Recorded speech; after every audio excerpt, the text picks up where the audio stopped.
CloudDB, shaping your new normal.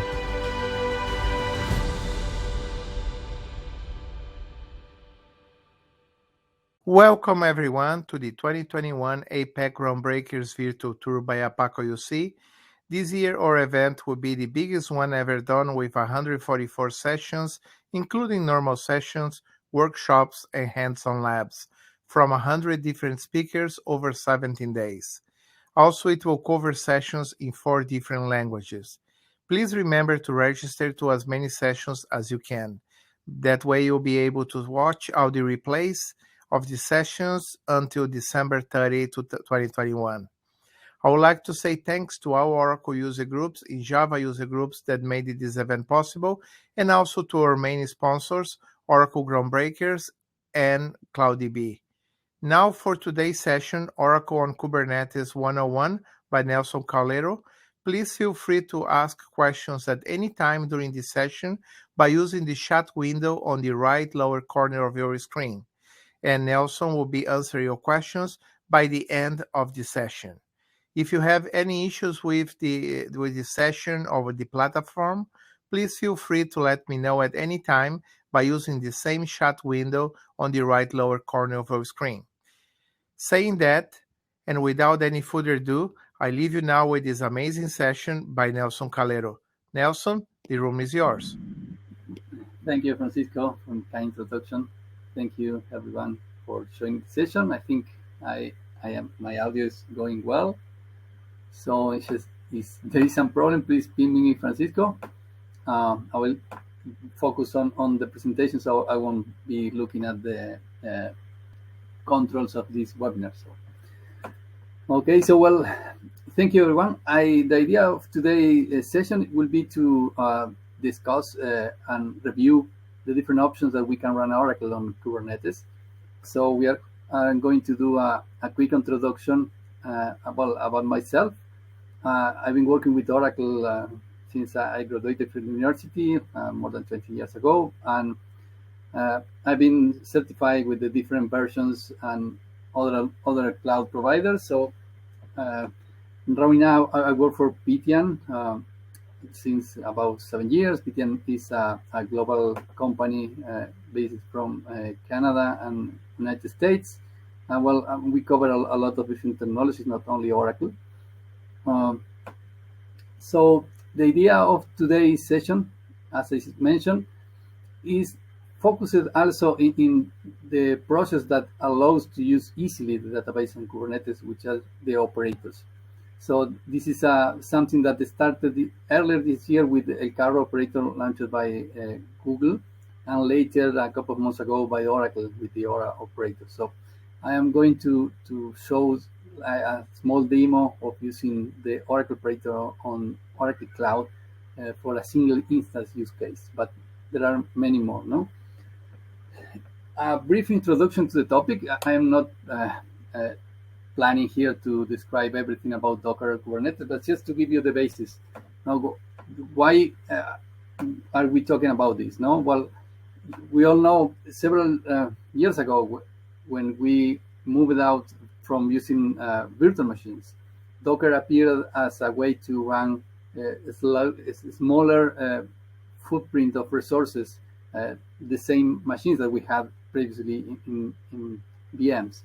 So Oracle, with the time, also catched up with this and provided their own deployments of these databases using Docker. No, I think today there are another good session about exclusively this topic by Sean Scott. So you can see all the details behind that there. Today I am only including here this slide now about Docker. The idea is that we can use images that somebody else built for us, so we don't need to worry about how to build this Oracle in Docker. No, so most interesting are the one provided in the container registry from Oracle, which is the ones that Oracle published there for us to use. No, there is the most relevant thing I wanted to mention is the last one here. Now that Docker is one of the different container engines that are around, and Kubernetes uses one for running the clusters and the containers inside it. given that Docker does not implement this interface, it is being replaced by another different runtime. But the images that you, or the containers that you create using Docker will continue running in Kubernetes. So there is some documentation around there which cover this more deeply, but the important concept is that it doesn't matter, your images will continue running in Kubernetes. And this is the bit of history behind that.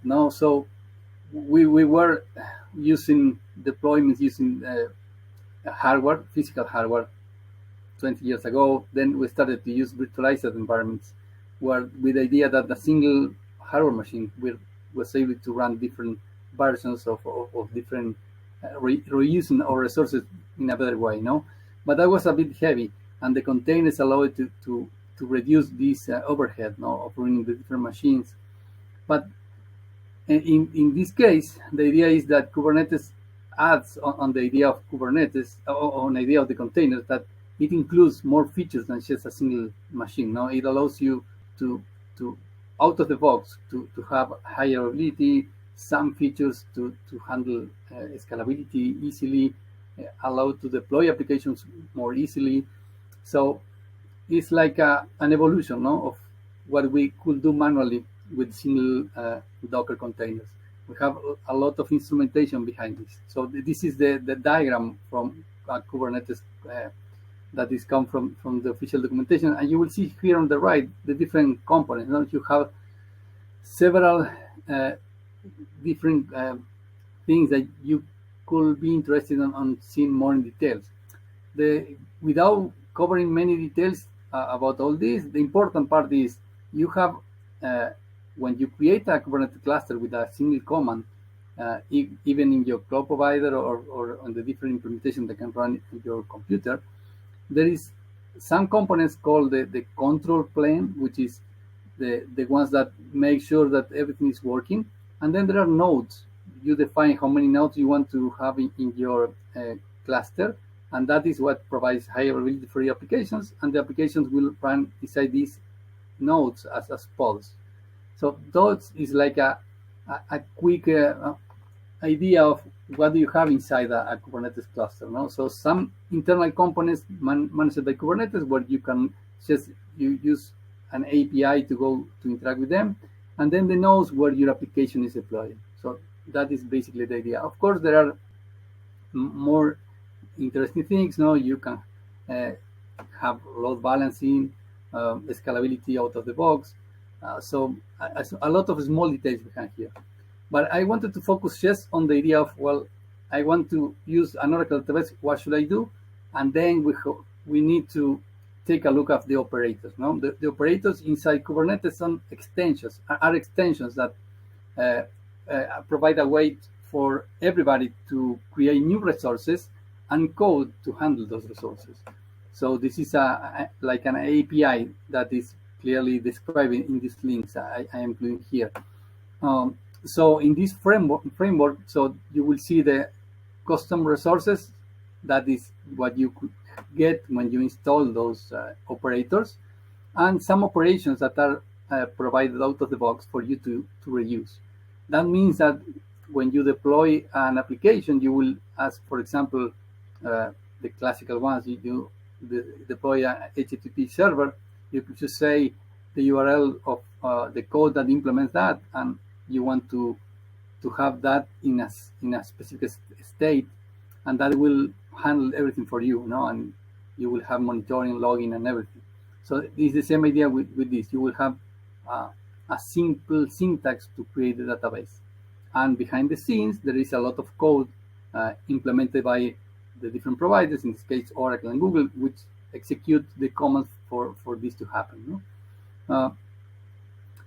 An interesting thing here is the key management, which is something that you need to know, because when you need to store passwords somewhere. So that idea is somewhere inside the cluster, it should be stored.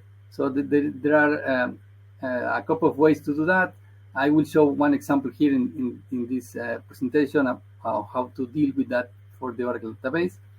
And of course, you will need it also to, when you are going to use images, that means containers from the public registries, you will have also to log in there and provide those credentials to the cluster in order for it to automatically log in and pull those for you when you provision a operator or a node or a pod. No? What else?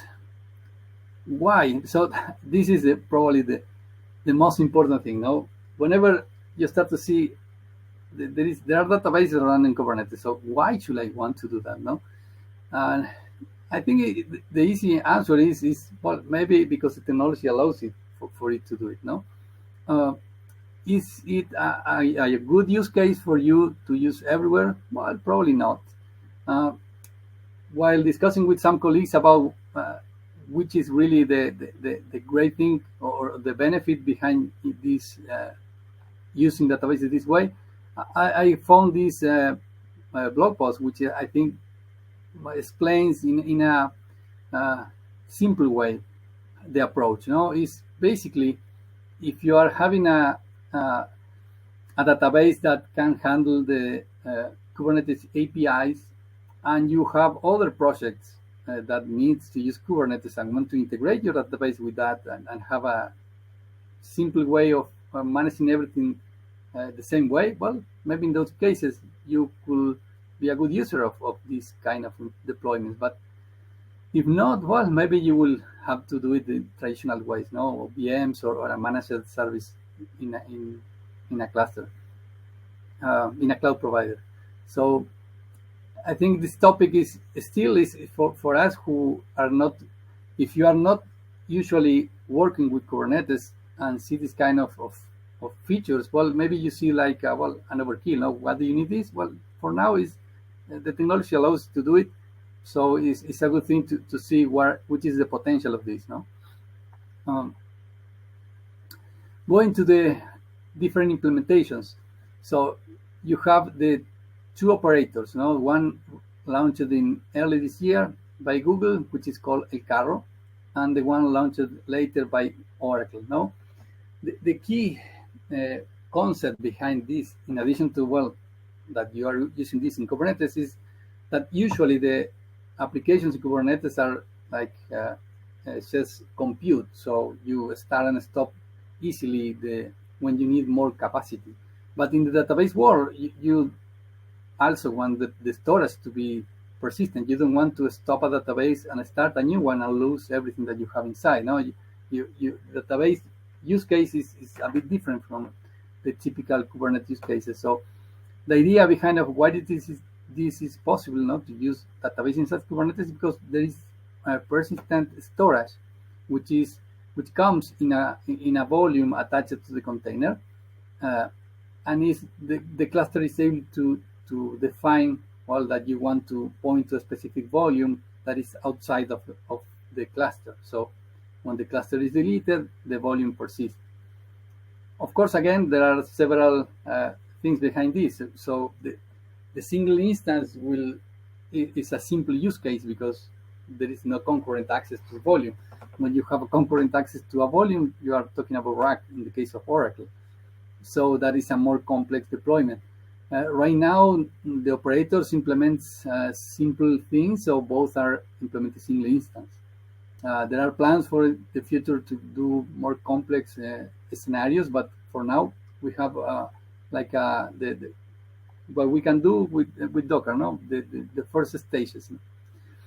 And the other important thing is you can use both operators on the different clouds, because Kubernetes clusters, they use an API, and the code of this operator is portable, is written in Go. So the key here is to be able to use the resources that are available to the cluster.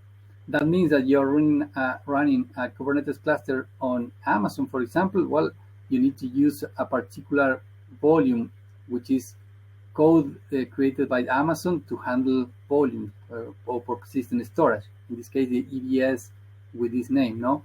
If you move to OCI, well, this is the other name. So those are the small things that you need to change in order to make this operator to work in different places. So publish the code that implements these things, that it is publicly available, but deploy it into your cluster. Of course, when you launch a cluster in a Kubernetes cluster in OCI, it already comes with all this pre-installed, so you need to worry about that. No, in the case of Amazon, that is not true. You need to actually deploy the volume inside Amazon, and similar with GCP. No, but there are the small things. Usually, the documentation is very good in the operator, so you will be able to do that. So, in addition to the 3 clouds providers, you can also use local deployments of Kubernetes. I think there are more. Some colleagues have been using in PTM a lot of Kubernetes, and they mentioned a couple that I am not aware of. I'm not really a heavy Kubernetes user, but I just tested a few of them. The one that I really caught my attention is this last one mentioned by Oracle, the Oracle Cloud Native Environment, or OLCNA, which describes following the Cloud Native Foundation standards an implementation for this. So it's really interesting. It covers several components and nodes and resources. It's more complex probably to deploy, but I think it's an interesting idea. And as I mentioned recently, the idea of the portability is really the good thing of this. You can run your database on different places just with the same API. I wrote here a few examples of things that you need to change when you move between different cloud providers to run your cluster. So you need to grant the privilege to access the different native services. For example, where do I store my credentials? Which will be in a vault. So which is the syntax to use that service in OCI? It will be different from Amazon? Probably yes. So you will have to write the commands with a slightly different syntax. Those kind of things. I will show you some examples later with the demos. The other thing is the storage class, as I mentioned, also, which is already deployed in some clusters, and when you deploy the cluster with the providers, but the others are not included by default, so you have to do follow the steps in the documentation saying, well, you need to deploy this and that. I actually did this test for ElCarro on Amazon to confirm this is actually possible, and it worked well. And the other small thing is, what if you want to create your own images? You don't want to use the one from the registries. That means that you are going to install custom things into the database, and you want to create your own image, and you are going to publish it to your own container registry, or maybe using it locally. Well, all that process can be automated using some cloud native build interface. Google has its own, which is called Cloud Build. Amazon has Code Build. Oracle has also its own. So all of them use different syntax to configure these kind of things. Those are the small details, right? You can find, if you want to use the ElCarro, there are already a couple of very good posts that covers all the details about how to use it and what it does it implement. So I invite you to take a look at them. The important concept is it can use the different versions of the database in a single instance. It includes some operations of using Airman, backup, restore. It does some cloning using also data pump. All that is code implemented by the operator that allows you to use one single command when you deploy into Kubernetes, saying, well, I want a backup, and behind the scenes will do everything for you. So that is really interesting. When I found this early this year, I tested it first on GCP, then I wanted to give it a try to see how portable it was on Amazon, and then I contributed with the project, creating the guide of doing that. It's not a big difference, but you have some small changes, the ones I mentioned before, about the resources and paths and those kind of things. Well, you can find all those details into those guides. I don't want to cover that because we will run out of time. I want to cover the examples with the Google Cloud, with Oracle Cloud. Sorry. This is actually an equivalent diagram of what we saw early with the a Kubernetes cluster, but in this case, this is from the blog post from ElCarro, which mentions, well, you have the custom resources created by the operator and the code, which is the controller for the operator, and then you deploy your own nodes and pods. It will be using that, no? So the syntax that you put to declare that is really simple, and everything will be, all the logic is here, no? That will launch the different components that later will run the database, no? You will have different pods running, taking care of the database and a login and those kind of things.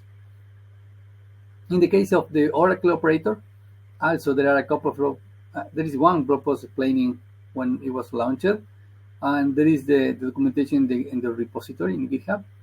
So the important thing here is it supports also something which is a bit novel, is you can handle an autonomous database from inside Kubernetes. What does it mean is that you're just using Kubernetes like a proxy to the resource that you have in the cloud, no? It's not inside the Kubernetes cluster, it's outside it. But well, there is code into this operator to handle autonomous transaction processing database, autonomous transaction processing, the data warehouse one, the JSON, on the flavor, which is the shared infrastructure only, no? It's not dedicated. And of course, the single instance and the different flavors managed in the cloud or on premises. And there is also this, which is also novel, which is the sharding database, no? So there is some verbs there that allows you to handle shards for the database, which is also really interesting. And these are the operations that basically are implemented with the operator, no? With the obvious one, no, that we can provision, start, stop. But in the case of the database, the single instance is the one we are going to cover today. There are a few extra ones, no? Of course, patching is really cool. Clone and the small changes to the configuration, no? So let's take a look at how do we use it.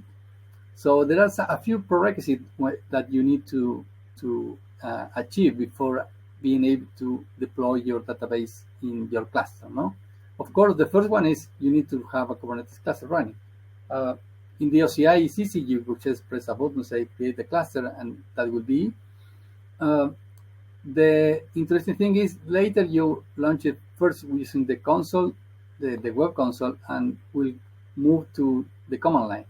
The Oracle Cloud has for you the Cloud Shell, which is something that opens in your browser as all the other clouds, and allows you to work from that without needing to actually create a compute instance to use as a Linux box to deal with the resources, which is really cool. So in that case, you need to do a one-time configuration. After you create a cluster, the first time that you connect from the Cloud Shell, you need to execute this command to create the configuration of your Unix environment, no? And it comes already pre-created with your details when you press the button to access your cluster, no? In this case, I created the Kubernetes cluster into my account. Then I pressed access. It shows you this. You say, well, yes, I will launch this. I copy and paste the code that is shown here, and that will be all. Also, you have some instructions here also from Oracle in the case that you want to install your own Linux machine and work with Kubernetes and connect to a source. It will be actually the same thing, but it shows you step by step where do you get this information in order to create this command. The first thing that you see in the readmes from the GitHub project is that you need to install a cert manager with feature into your cluster, which is a single command that you don't need to even clone that. You just run it reading the code from the cloud. I did that, and you see this is my Cloud Shell applied. It shows you that it creates several different resources, and that will be it. It will be ready for you. Then to deploy the operator, what does it mean? This means that your cluster will have all the code created by Oracle that implements the API to create a database. So that is actually an operator, no? It's a lot of code. So if you just clone the repository of this operator, you will find a lot of code that probably you are not interested in that, because let me see if I can show you here. I have here cloned the repository. So you see a lot of code in Go, basically, but this is not what we want. This is just the code that implements the API. So actually, we just need to do the deployment of the YAML file that creates all that for you. And again, you don't need to clone that repository. You just apply from the command line, pointing to the proper URL. I did that, and this is a long list of resources that get created for you. After that, the cluster is ready to handle the Oracle database. So this is pretty simple, no? I include here a few comments showing you how is my cluster after that initial operator deployment. So this is proper how the namespace, which is automatically created when you deploy, no, the Oracle database operator. It has 3 nodes, 3 pods. You see here the API IPs that are assigned to them, the version that it's using, so it's pretty clear. This describe is what shows you all the internal description of the resource. It has really several pages of code here of output, but basically, if you're curious, you have everything there, no? At that point, you're ready to use this operator to handle your database. But there are a few other things that you need to do. In case you want to use an Oracle cluster registry, no? You are going to use, for example, a 19C version of the database, and you don't care about how to build it. Oracle already did that for you. Well, you just need to log into the container registry, and by doing that, you need to provide credentials, and then you need to create that credentials inside the cluster. So there is some documentation here in Kubernetes explaining how can you do that. Basically, I put here the 2 commands, and this is the output now. For my case, I executed Docker also command line comes pre-installed in the Cloud Shell from the OCI. So you log in, enter your password, well, shows you a warning, but then you create a secret using this configuration from Docker, no? And then you see with this command get secrets that it was created. I named it Oracle CRS, just container registry secret, and is there. This comes. This other secret comes already pre-installed when you connect to the cluster, no? And now is what we really need to know, no? Well, how do I create my database there? So Oracle create in the GitHub repo, there is some examples. So I am using single instance. So I take the example and make some changes. Those parameters that you need to change, basically, how are you going to build the image? In my case, I am doing the simple path of taking it from a container registry. Then you also need to provide a password that will be used for the admin user. That is something that you also need to create in your Kubernetes container, no, as another secret.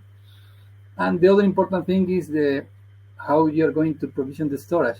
No? So you have some section there to define that. And this is something important. Are you going to pre-create one for you to use a one? I mean, to create one in OCI and then try to use that into your cluster to reuse it every time that you run a database? Or are you going to just run a test and say, well, let's use create one for me? So some examples of what I use here is using the image from the container. The syntax is easy. You have all the versions available. If you go here to this URL, view your browser, you can find that easily. And you just need to put the name of the secret that we created before, no? Then we need to create an admin password for our database. In this case, I'm doing from the command line, which is not recommended because you have in your history here in Linux the actual in plain text of the password we are going to use. But of course, it is recommended to use the vault in Kubernetes or in the cloud. But for this example, to make it easy and with less steps, I decided to use this. So you see that the secret gets created here with that name. Admin password is the name I put it to this password. And then the storage, which is the other important part now.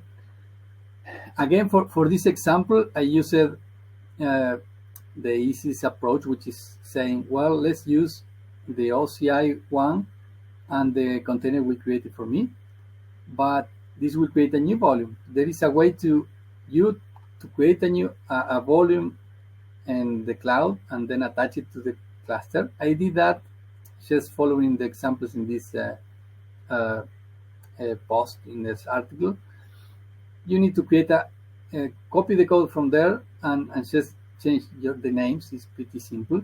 But of course, the first step is go to the OCI web interface and create the volume, because you need to use the OCID of the volume and configure this. In this case, I created one, for example, of basically similar to the other one, to the one that you create here, but with my own names and being able to reuse it. After you have that YAML file from the example adjusted with the parameters that we just created, it's just applying that YAML file to the Kubernetes cluster, and that creates the database. Now, of course, this apply takes some time because behind the scenes, it actually executes all the code to allow this database to be created. It means it will pull the image from the registry, so you will have a Linux container running, and it will execute all the steps to configure the database, the usual steps. So there are a lot of scripting going on there. It will go through different states. When I tested this, it took several minutes. So if we do that here, probably we will not have enough time to see it completing while we are for the duration of this session, and all the steps, creating the Kubernetes cluster, deploying the operator, and then deploying the database. But at the end, when it completes, you will see that the status changed, and you can check a lot of things there. Of course, in the case of the output you are seeing here is what Oracle decided to show when you run this command. Basically, the operator implemented all this. So it is showing you the version, the patch that is applied. And of course, it also includes a URL that you can connect to see Enterprise Manager Express edition, so which is cool. You see some performance metrics. Let me show you. This is the actual YAML file that I used. I created basically on the example on GitHub. So if you see here, I just changed the name. I didn't use a specific namespace. I left it using the default. I am using the Enterprise Edition version. What I changed here is the secret user. This is actually matching the name of the secret I created previously in Kubernetes. So the name and the key that I included there, which actually this maps to the actual password. This output is long, so I am included here on the right what comes behind this, below this. So I didn't change these things, but you see you can have some configuration options to control how do you want to deploy your database. You can enable flashback, archive log, force login in case you want to create a standby configuration. I did some changes here just to play with this. Say, well, I will use, by default, all this is 0, but I changed the CPU count, processes, and the important part is the image here. The image I saying, well, I will use this as I described previously, using this secret and using this storage configuration, a storage from the OCI. There are some comments here that allows you basically to also to decide, to help you decide. In the case of many, of course, you are not going to attach this to many running instances. So the idea is this volume will be only used by this instance. And then nothing more. With that, I was running this to see, well, when you see that the database is, the cluster says that your resource is not yet created, you can inspect in several places to see what is happening. In this case, I'm checking the events of my cluster and say, well, order those events by the time. So I can see here that when I did the volume testing now, it shows you that it's some things. It creates the provisioner, and this is the important part. Now this pod is the one that it will run my database, attach a volume, got the image from the registry, started, and then it start to do the code. Actually, you see here the failed is that the probe. So there is some code inside this deployment that checks if the database is available. So while it is not available, it will be failing, saying, well, it's still not ready. I cannot connect. You can also check the logs of the pod. No, I'm using the name that I saw in the events. But of course, you can also list the pods from the Kubernetes to see that. You will see this here, actually, what is happening inside your container. So it's actually the output of the command that it is running. I did this several times. You can actually focus on just the last ones. You don't need to see all every time. But well, it creates the database at some point in time. It applies the patches. It opens the seed, the PDB, and you're ready to use it. No. After that happens, you just run. You can just connect to your container, using bash with this command, and then inside to inspect what is happening. You see that you have the listener running, you have the daemon running, you have mounted here the data of this size. So 50 gigabytes is the minimum size that it's allowing on OCI, despite I put 20 here. So the mounts here, if you run it, it will show you a lot of different mount points created. Another way to connect it will be just using SQL Plus, which is the command from inside the container, but also executing all together outside. I could have run this just into this, but I went out and I used this as a command line to SQL Plus without needing to install the SQL Plus on my own cloud shell, which is also nice. And I think that the last thing to inspect is after it is created, when you describe the instance, you have all the details about how that instance is created. Of course, nothing strange here. It is showing you basically what we have in the configuration asking to be created, and then some other things. The output again is long. It shows you some timestamps. Maybe probably the most relevant here is the URLs and connection string that you can reuse to make the connection. I think that covered the provisioning, but you can do more things. So you can also patch. The patching is a bit different.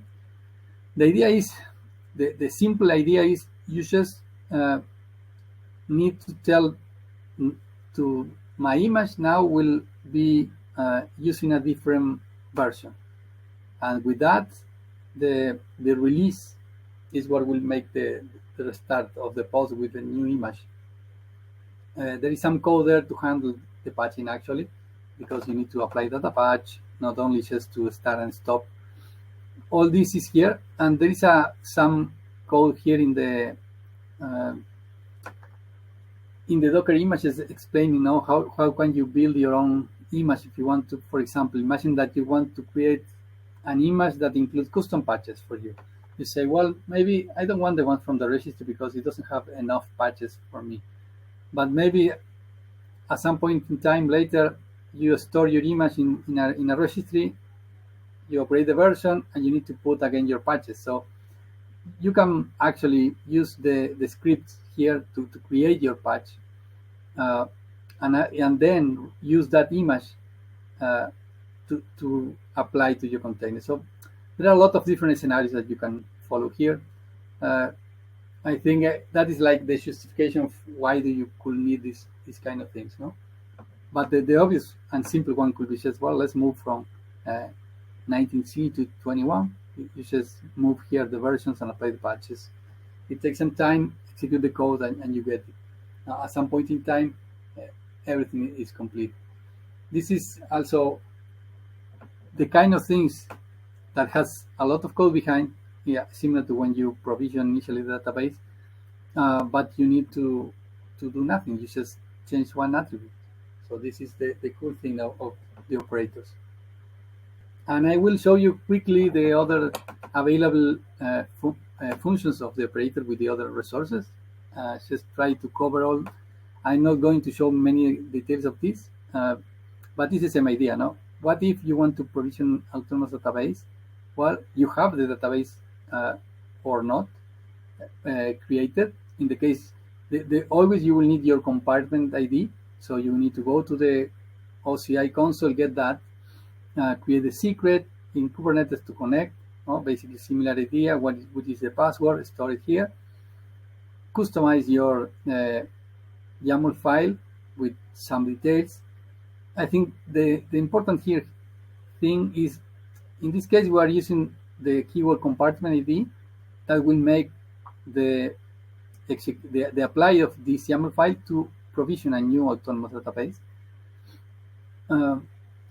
Of course, the apply is similar to as you apply all of them.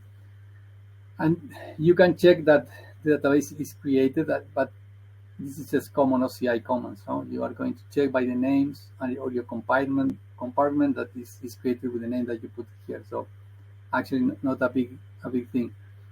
And the status is published also into Kubernetes, so there is some proxy resource here created. But in case that you don't want to create one and you just want to operate an autonomous database that you have already created, what you change is to include the OCID of your database in the YAML file instead of the compartment ID, and that's it. Also, the examples are all very similar. So you just change one attribute and you have that feature when you apply. In case you have your autonomous database created and want to scale it, again, go to YAML file, assuming that you are reusing it, so you are including the OCI of your database, just change the attribute of the core com, and that will do the proper action. It will be scaling up or scaling down, depending on how is this value now. And if you want to stop it, there is another attribute for you to use. So it's pretty simple. In the case of the sharded database options, this is a bit more complex. It has several different components, all different YAML files that you have to apply in order.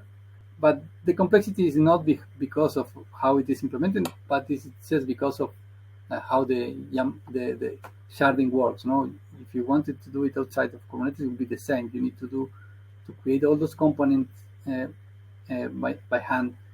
In this case, you have at least you have some wrapping around that with the code that do it for you. So because that is very complex, I just don't want to go into details, but there is everything is there in the project, in the GitHub project. And of course, the time is never enough to discuss all the details, but if you want to see, I created this guide in the project for GCP, so you can see how can you deploy that in Amazon if you have some time, in addition to the other different ways to deploy it. I think that the most interesting part here is to get familiar with the environment, because once you do one operator, once you use Kubernetes in the cloud one time, then the concepts are all the same in different places, different clouds. So I think I rushed it a bit at the end, but I think we are on time. So I don't know if we are having some questions. Let me go to the. Oh, I see here. I see it very small, but let me see. Yes, they have like traditional database server. Can we also perform all DBA maintenance activities in Key8 architecture? Oh, yes. Yes, of course. I think that the idea behind Kubernetes is that you do it through a command line or interface. So instead of connecting as I did, let me go back here. Instead of connecting as I did and start to play as you usually do in your database, because now here I am on the server. But the idea is that you should use features available in the operator, and if not available, try to create your own and uh, deploy that code into the cluster to make the changes. So I think that the evolution of this will be everything that you do today manually will be a simple kubectl apply command that, for example, grant a privilege to a user. And I will just go to, in that case, now doing something like this. I will create a new YAML file with a particular syntax which describes how to do that with some code I created to execute the grant, and that's it. I will apply it and say, well, apply my grant. That I think that is the idea, no, behind this. Instead of you manually trying to touch the container once it is deployed, because the idea is in the future you are going to probably will want to create easily in the similar state and having everything in hand, so you don't want to play manually. So I think that the evolution is also going into those kind of things. No? I don't know if it will be a reality or not, but looking at how the cluster is operated, I think that makes sense. No? That you should operate everything in the database using this kind of interfaces instead of touching on manually.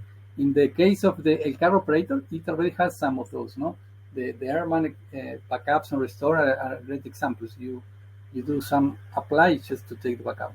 You say apply backup, and you have some customization inside, which is really good.